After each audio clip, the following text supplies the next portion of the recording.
nalo udaba olubonayo ukuthi kuzobuyeleka ekutapeni uma kuwukuthi uhulumeni noma iziphathimandla zigcina ngokuphikisana nomkhwanazi.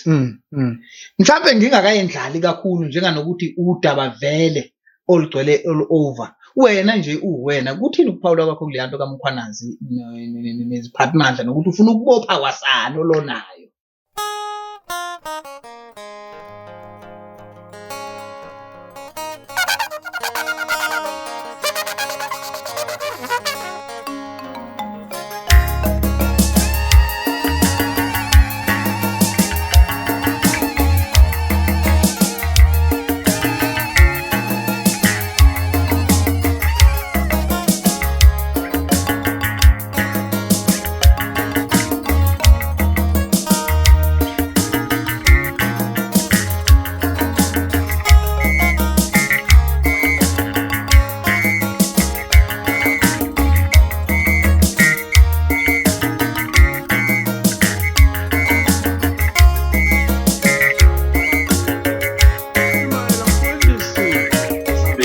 Iyadlala lena.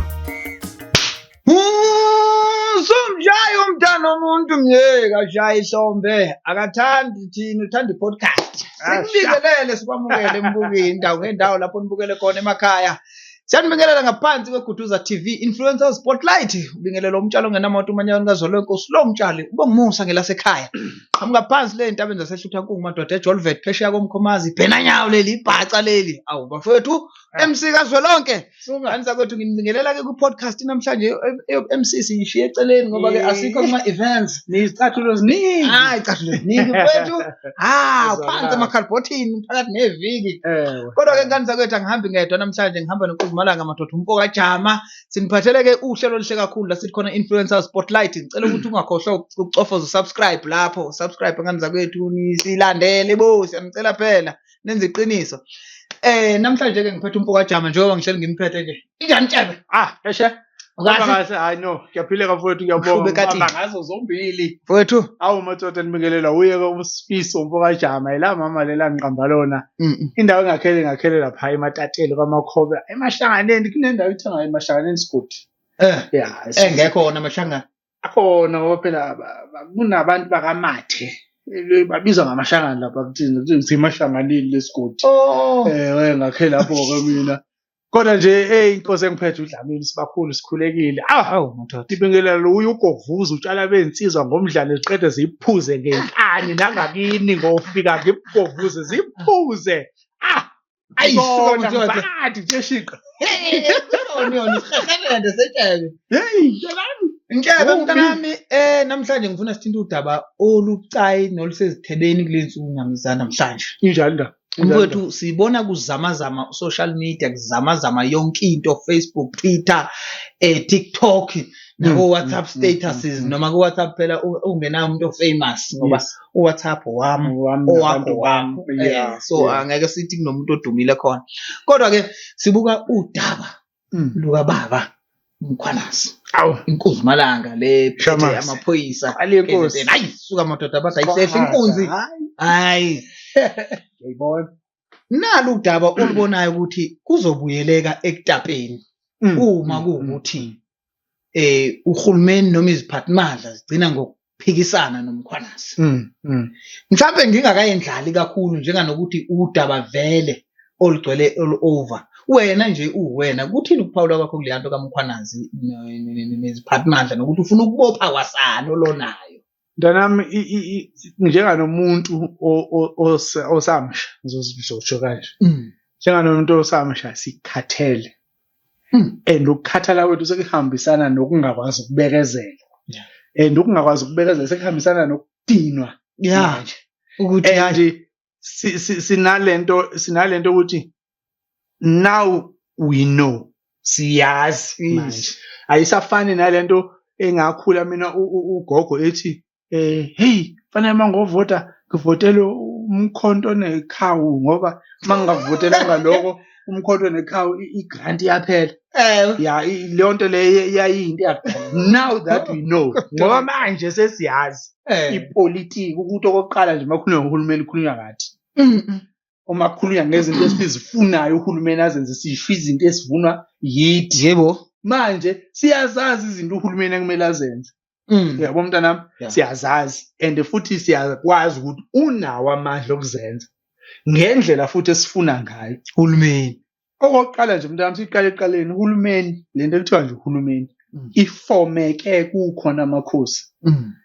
aphethe umhlaba zange sibe nento okusatshiswa ukuthi njengamakhosi ephethe umhlaba siphila ngalendlela sesiphila ngayo sizosatshiswa enye indoda emhlophe yakomunye umhlaba esingakaze safika ukuthi izothi nginibekile lapho manje ngakwenza ukuthi ngizenza ukuthi azange iphile leyo mpilo asiyazi kwafika uhulumeni abantu bekhona bephila futhi bengahlupheki washintsha indlela yokuphila wathi uzolalela thina ukuthi sifune enzeni manje mina sengididekile mntanami yonke lento ayisekho ngathi ingaye nendlela afuna ukubenefita ngayo ngoba uma ubuka manje impi yamkhwanazi alwa nayo ulwinto ebonwa nayo ingane encane ukuthi lento bekumele ngempela yini kodwa futhi kubukeka kunendoda engakwazi ukuthatha iside manje ukuthi ngifuna ukuthi nami ngempela ubulungisa benzeke ngifuna lo muntu owenza into erongo avikeleke ekutheni alungise ngoba manje uyabona ukuthi kuyalimaleka mntanami iphoyisa nje malisuka lize eJimmiston lizokulanda lithi ushaya umuntu ne kuthiwa yebo uyafuna ukuchaza kodwa uzachaza kuphi phambili nje yileyo nto esifuna manje mina sewuyangidida umthetho ngoba ushamasi kwale nkosi ibeke ukuthi uMacengwane nabo ubufakazi bokuthi waphika wathi akamazi lo eParliament nabo ubufakazi bazana and leyo nto ngokweParliament iyicala kulindweni ke manje angaboshwa kuthiwe kuseza for angeke ngithi nje monga manje ukuthubulela umuntu kungaka kuthiwe kusezafonywa yini lesilungu esikhona kwikhomishana kuzafonwa uqale beyophendula ikhomishana thina sazi ukuthi umuntu uma engabenzi icala uboshwa amaphoyisa ayozikhulumela enkantolo kube ijudge elidecide ukuthi le story ezanaso ngiyasiza lesi ezanalo angisiza isigwebo sithi yila ngeke sifike sidideke khona sabantu abasha ukuthi kanti kahle kahle umthetho makuthiwa ulingana kuwo onjani lo othi maye uphulile kumthetho njengasi ulimazwe umthetho ulingana onjani lo othi mawuphulile kuthiwe no laba le category yabantu bazafonyela iCommission ukuthi bona before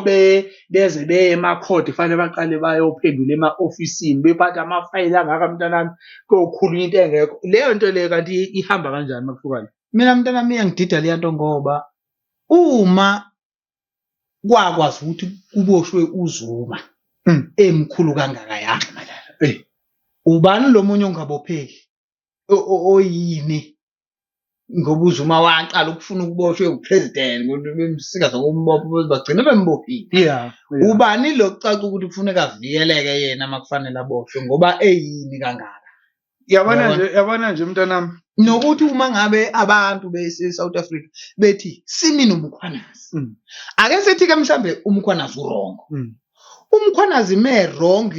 no 50 million wabantu bala eSouth Africa uvuna yena usho ukuthi u10 ungaba nayo ipower yokuba right never ave siphila kanti ezweni elibuzwa ngentando yeningi injalo nje abe ngobani iningi kobe yithi thina imbuqeqeke mengabe asilutho esilaphansi uyabona nje lokhu sacula ingoma eyodwa sesibona ukuthi ngathi yebo iqala inganakeki into kodwa mase uya ukhula umhlaba yomeni zonke izinto ozenzayo ziqala manje ziba sobani uyawubona ngempela ukuthi hayi man iimpact eza nalabantu bangaphandle ingakanani ezweni lethu uyayibona lonto baneze nobani hey mntanami yazi iSouth Africa ngiyifanisa nokuthi ifamily mtshali ifamily angeke ukuthi unefamily abantwana abawu10 usasebenza kanzima ukubenelisa labantwana abawu10 bese sokuthi angilanda abantwana beyihlobo zeyihlobo babazala. ngizobagcina laba le 10 enginayo ngengeze ngo40 kule 10 sengina 50 ke manje ekumele impintshane ngokuthola usizo kuwe. Yabona lonto le ienga esinayo emqondweni yethu isekuthenini lokho esikwazi ukuthi kumele uhulumeni esinike kona asikutholi and kukhona kuyas-afford uhulumeni uba kuthiwa bekuyisodwa ekhaya sokuthi okunye singakutholi yileyo corruption evunguzwa manje ushamasi ukuthi no akungabikho umuntu ombathi isikhumba semve eyimpisi la afaka amasuda eParliament athi uminister obhekelele ukuhlala kahle ukuphatha kahle nokunakekela kwabantu base South Africa kodwa abephila ngokujulile nabantu ababulala abantu abasha South Africa. A simple case mntanami yengane eyenzeke eEastern Cape lapha kuthina edrobheni yaseMatatele ya trend South Africa yonke. Kodwa ukuthi bekwazi ukuthi beyiresolve icase yakho akuzange. Kodwa nayi iproof ekhomba ukuthi ingane imoshakalele impilo kangakanani. Kwahuye futhi ophumela obalothi konke sekwenziwe. Ithini lento ngaye nezinto azikhulumile publicly ezikhomba ukuthi ijustice ayenzikanga kodwa futhi akekho umuntu oboshwe ngenzalo like ngifuna ukucacisela mntanami ukuthi wonke ama decision awenzile as uminister wamaphoyisa njengoba sekuvele lama cases anawo noburongo bakhe sizowathemba kangakanani ukuthi lokho ekhuluma unyaka uqala ngecase engane kwakuyiqiniso kwakungenaso isandla semfene yonke ijudgment nedecision yakhe ayikhuluma since esesikhundleni la kwakumele khona ukuthi kube khona umuntu ogwetshwayo roboshwayo yena wa decide ngendlela ethile ukuthi hayi amaphoyisa ufakazi abuthola sizoyitrusta kanjani namhlanje uma kuhuye ovela futhi esenalamacala na nokuthi mntanami sambona uyazi lapha kongqongqoshe nakobani premier whatever le khundla seParliament bazifundela nini lento yokuthi obephethe agriculture mase kuthi uzokuthusa kwa transport ma uguqu wehluleka transport ayophatha tuphethe uyunisi uphethe usuke lapho uthuse emaphoyiseni sengisho ukuthi lezi zinto abaphathi kangaka ngiya entweni ethi enye izinto engaba imbangela yokungezwani kwaMkhwanazi nomuntu ongenhla kwakho ukuthi vele umuntu ophethe akawazi lo msebenzi uhluleka ngapha abekwe ngapha umuntu asuke ngapha kuthiwe uzobeka ngapha uthi uyafika la khona uMkhwanazi bayazi ukuthi kwenzekani la embonini nasendimeni. Uyabona nje mntanami lento yana kwake kwenzeka isigameko ngapha la koMarikana lwanyaka abasebenzi belwela ama demands wabo bese striking kwaba khona uminister ephethe amaphoyisa ngaleso sikhathi lapha yazi ngathi mangilana ngoba ipolitiki ngibe nayo interest yok understanda indlela ekwenziwa ngakhona ne-judgment ukuthi ukujudge lo muntu kuzeke kubase kanti mase ngilande ngeva kuthiwa lo muntu wayene-certificate sokusebenza ebank lo wayephethe amaphoyisa ngizama ukuza kulento yokuthi leya nto leyana mntanami ivele yaphupha njenganalento ekuthiwa i-doctorate sekuve nje nezinyanga manje ukuthi udokotela uthi uyayicabanga i-doctorate umuntu owafunda ngempela as a professional doctor uspenda 7 years efunda impilo in and out yomuntu noma nje esilwane noma yani abe naleyo doctorate namhlanje nje ungavela uvuka ulala ukhanda isigodlo la uphehla amabhobongo ulegisa doctor mtale ugqoka isigubhu memeza uraso so udokotela sengizama ukuthi ivele yaphela ivalue yokudokotela ayethu lana kuvuke nje hawu sewudoctor abantu bani hawu wenzeni nale ngaka esekuthiwa udokotela ngiza kulento ke mntanami ukuthi ngiyacabanga ukuthi ibalekile ukuthi as much as sesipho ziningi into kahle kahle okokuqala lento iyangicasula ngifuna ukuveza iyangicasula kakhulu ngoba wonke imisebenzi ana government mntanami indlela enemigomo nemibandela kakhona kodwa futhi uma sekuziwa kubantu abaphethe bayi-apply yonke lento le mawungathi ukuthi uyabalandela bonke abantu abawominister obani ya bakhona yazabaya mhlambe e-university or abane-matric nje babili bathathu abaya nje abayithola ngendlela eqondile kodwa nje iningi labo lizabalayo but mase kuthiwa nangu umsetshenzana nje kamasipala yokuyosebenza pick it up uqoqo dustbin lokhu ufuna matric one maths ne physics awazi ukuthi uyobalani lapha ngoba kuyosetshenzwa kubeka kuze kuthiwa nosona 30 something angeke awusaqualify ukuba yiphoyisa these days mntanami umfana ongangami nje at the age of 32 ikhani impilo ngazuthi ngoba ngisuka le emakhaya khani impilo ngazuthi hayi iyaqwebuka so uthi 35 usaqualify phelile nga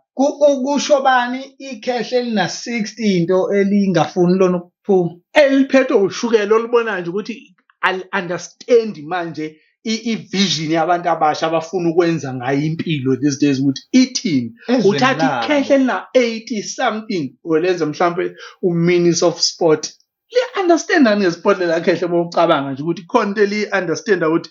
okay let's open ama leagues esikoleni let's open ama leagues emphakathini abantwana babe busy li understandani aliyona nje ipart and parcel lezinto ezenzeka estradini lutho uzokhuluma isidala into obona nje ukuthi iphikisana ke nalempilo eseyikhona ngoba lempilo isikhona these days isikhona mntalami sila igameni lokuthi kahle kahle ukuze uhulumeni kube kuukuthi uba yilento esifuna ufuna kwenzeka leni ngoba usebonakala ukuthi ngempela mhlambe out of 100% mhlambe 20% yo minister benza izinto nje eziqondile abenza the rest nje banezikhanda ukuthi ngoba ziyavela nabakufundele ngoba mina ngiyakhala ngokuthi usuka ungqongqoshe wezemfundo so uya kwezolimo usuke sowazeni noma kuyazanywana nje ukuthi awuyozama ngapho ngoba usuke efeyile ngapho uzothuse ngapho kwezamahlathi bakhisha ubhekele kwezamahlathi wathi ubhekeleza amaphoyisa khishwe kweza umbalula labanye wesport kuyabanjiswa nje ukuthi awubanzi sport wakwaba umaphoyisa ufunda nini yonke indlela nje kusetshenzwa ngamaphoyiseni azinikeza isikhathi ukuthi usaze nini ngamaphoyisa ukuthi aze kuthiwa phethe kunephoyisa elina 30 years liyiphoyisa alikakafika esigabeni sokuthi liphathe yabona nje ngaze ngacabanga ngathi yabona ubaba umkhwanazi kwale nkosi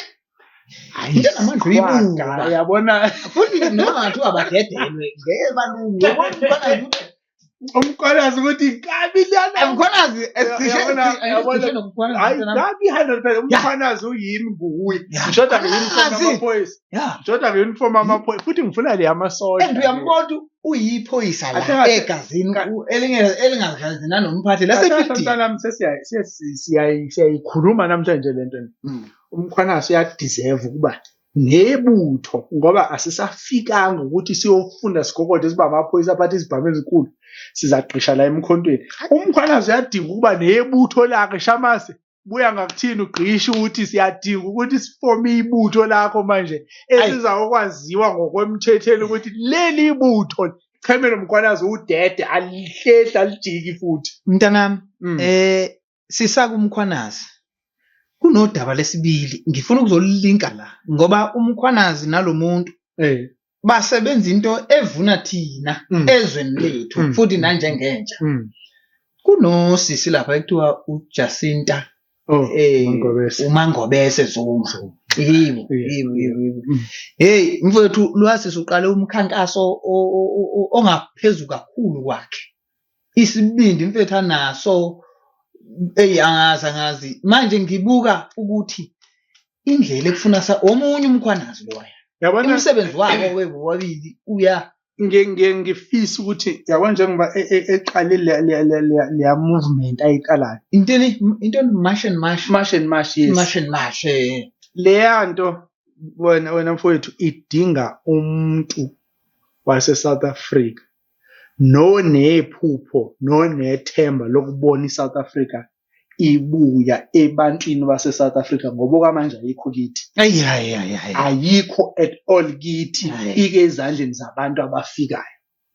akuliwa nabo mntana mfuna sicacise lento akuliwa nabo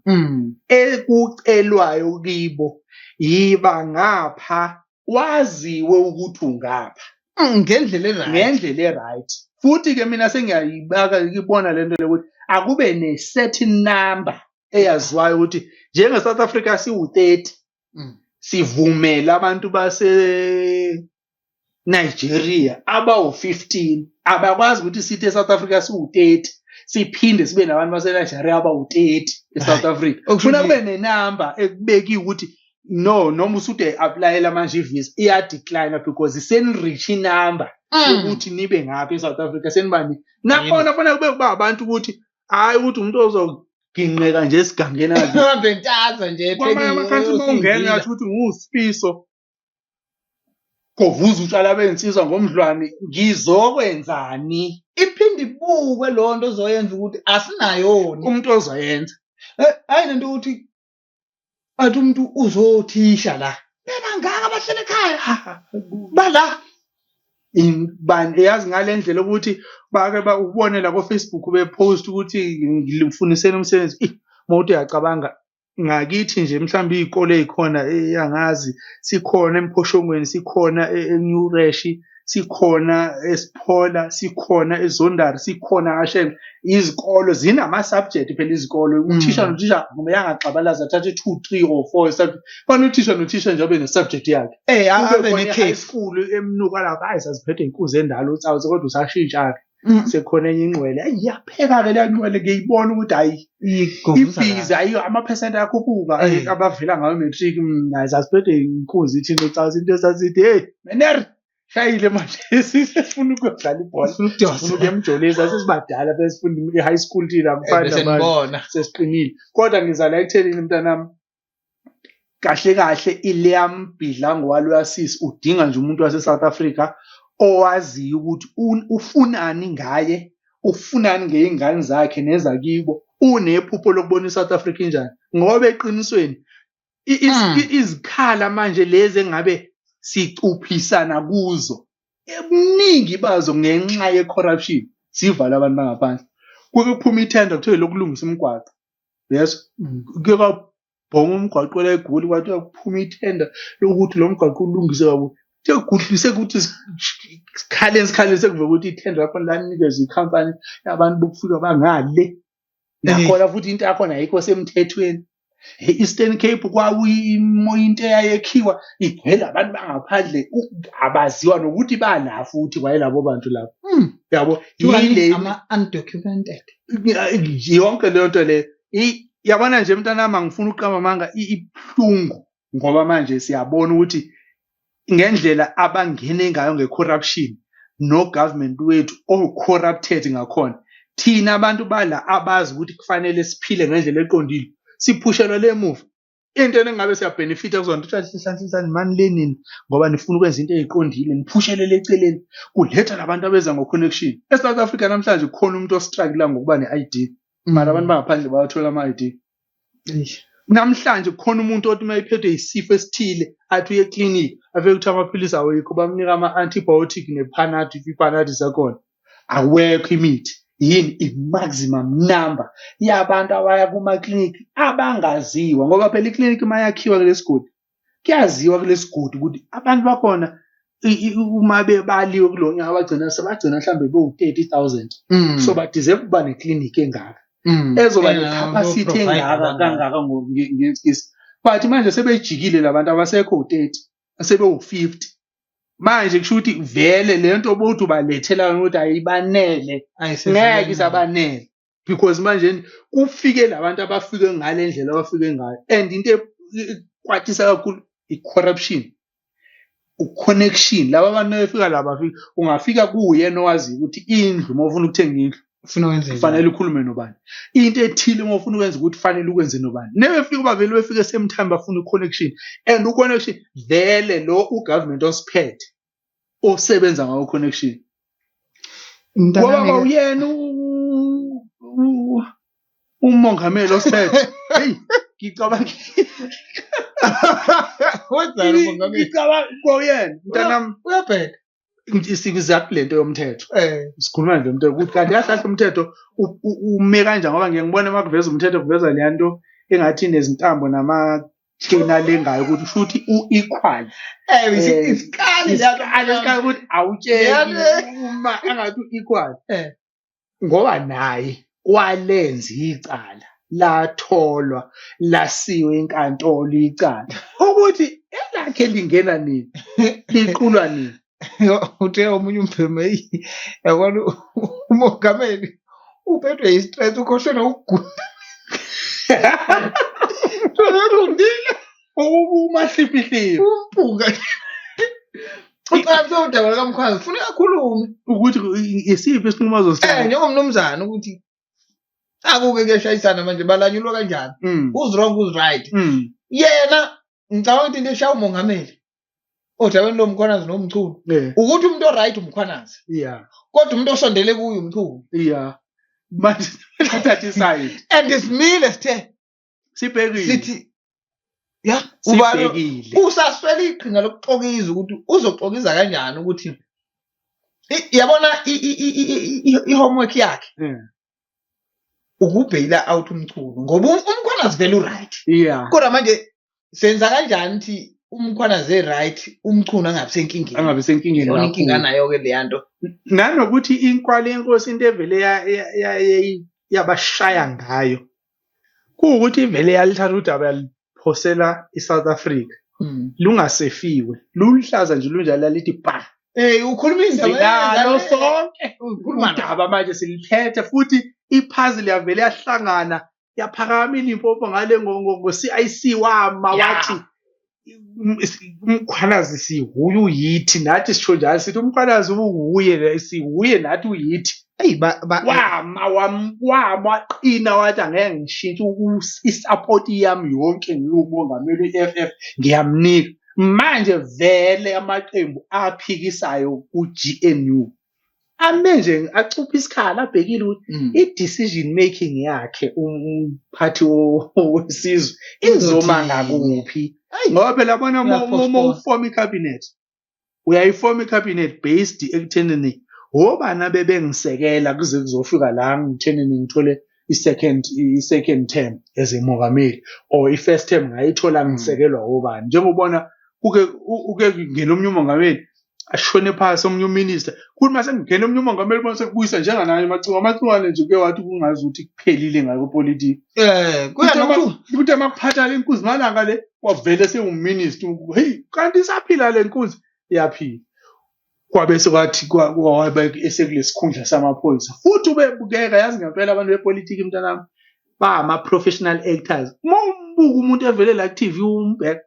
uyashuda hayi udecent ngalendlela ukuthi isithunza naso siyakunikezela into hayi lo bangeke angeke abe into aqhamba manje kodwa futhi masakuveza ubugebengu obezayo bukule level ehlasimlisa igazi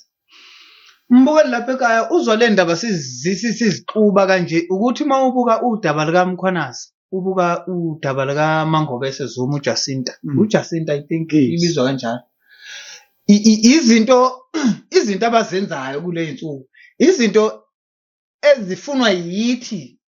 ma South Africans alaphansi uyabona ofuthi akujwayele ukuthi iziphathimandla zenza izinto ezivuna thina nezithandwa yithi noma ezizobenefita thina uyabona kulento mash and mash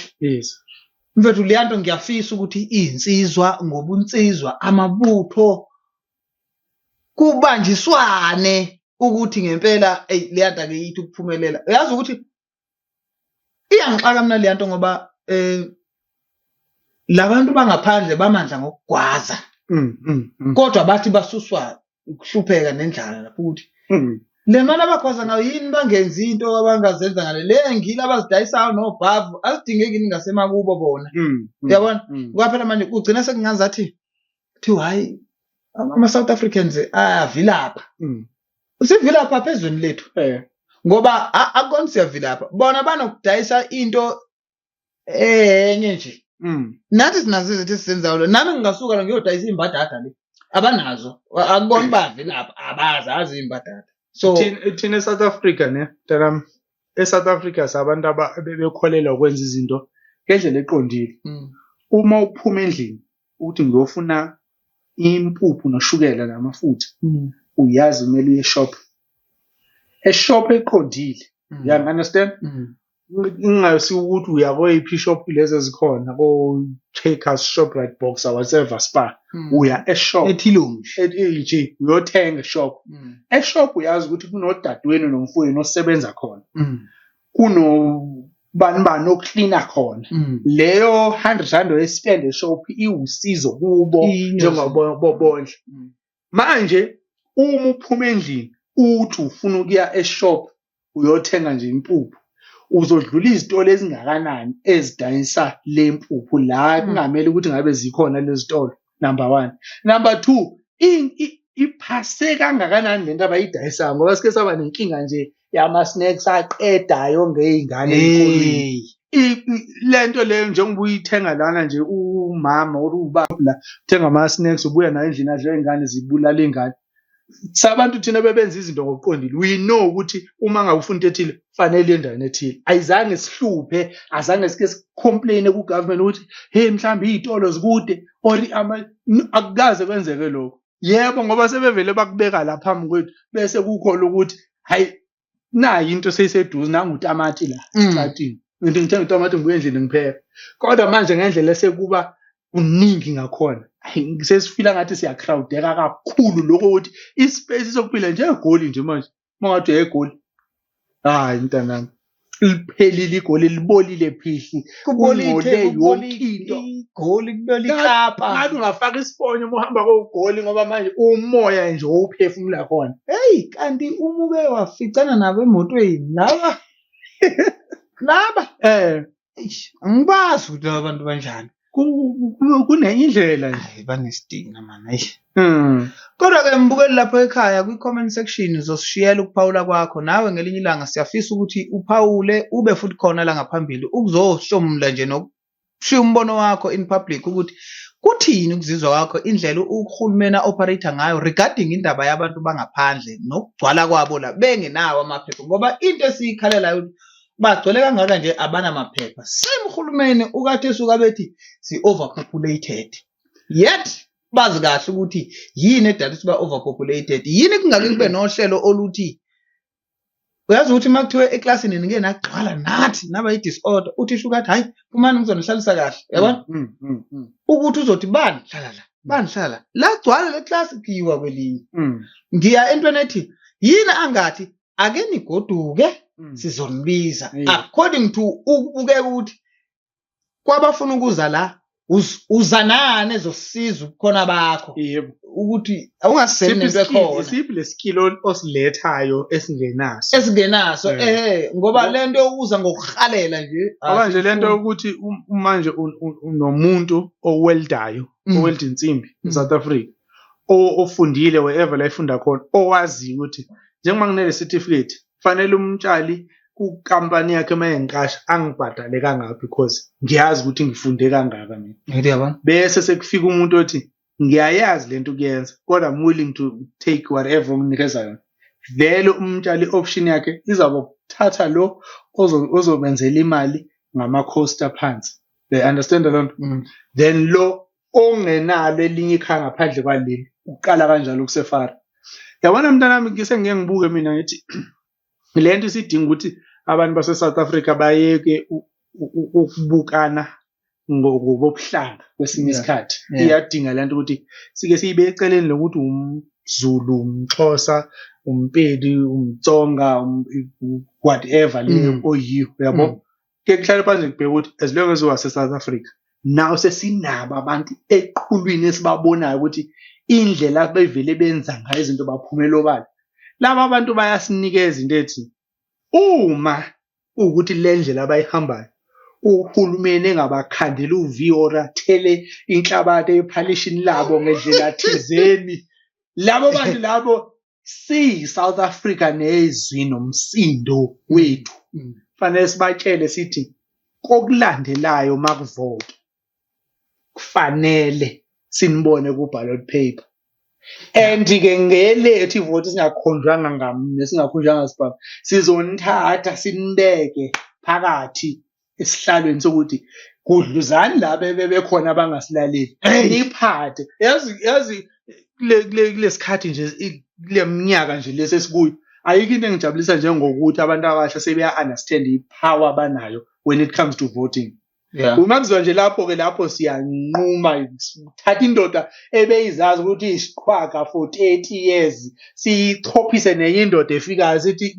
hlala naye la sikubhekile futhi uma wangakwazi ukuziphatha futhi lokhu ke sivula umnyango uyaphuma nje at all emnyango sihlale nalo naye hayi ukuthi siya ngama emotions ukuthi siyamthanda ndoda nayi mandate sinikeza yona. Number 1 sifuna ukuthi South Africa ibuyele kithi. Number 2 sifune ezikoleni kube nohlelo olukanje lokufunda ngoba siyazi ukuthi imali ikhona eSouth Africa. Number 3 i-education ayibe kanje. Umuntu uma seqedile ukufunda eSouth Africa waphatha iphepha elithi uma ngabe ukuthi uhulumeni awumqashile ngcono kube nendlela ukuthi uyamcompensate ukuthi ngeke ndoda ngoba usune degree no diploma ne doctorate eSouth Africa ukaqashwa okay wazi uzobhalisa ikhona imali kumele ukuthi uyibenefite from government ngokuthi uhloniphe ufunde wazozofika la kodwa futhi awuna sikhundla uyila uhulumeni ezabona ukuthi dala ukubhatala lo muntu ehleli angenze sure ukuthi ke ngiyasivula isikhundla sokufaka lo muntu because lo muntu ohlele ekhaya one doctorate ohola every month ezihlalele uyangilimaza ngohulumeni akavele yasebenza akasondela azokwenza umsebenzi wakhe ukuthi ngimbhadale ehle angithi uhulumeni akazukunikeza abantu ama-350 yini manje engamhlula ukuthi athi hayi ke ngibhekelelane manje ngiyaphuma ke kwabo ama-350 okay fine ngiyayengeza mhlambe lo 350 ukuthi bakwazi ukusurvive because izimo azifani kodwa manje sesiyalivula ichapter lokuthi as long as after i-matric yakho uhambe wazofika la khama uzobhalisa government owes you ukuthi fanele holise ukuthi ufundile waba nephepha waqeda akakuqashanga akabhadaleke ukuthi akaqashanga yilo nto ezomenza ukuthi abone ukuthi hey nginodokotela abawu30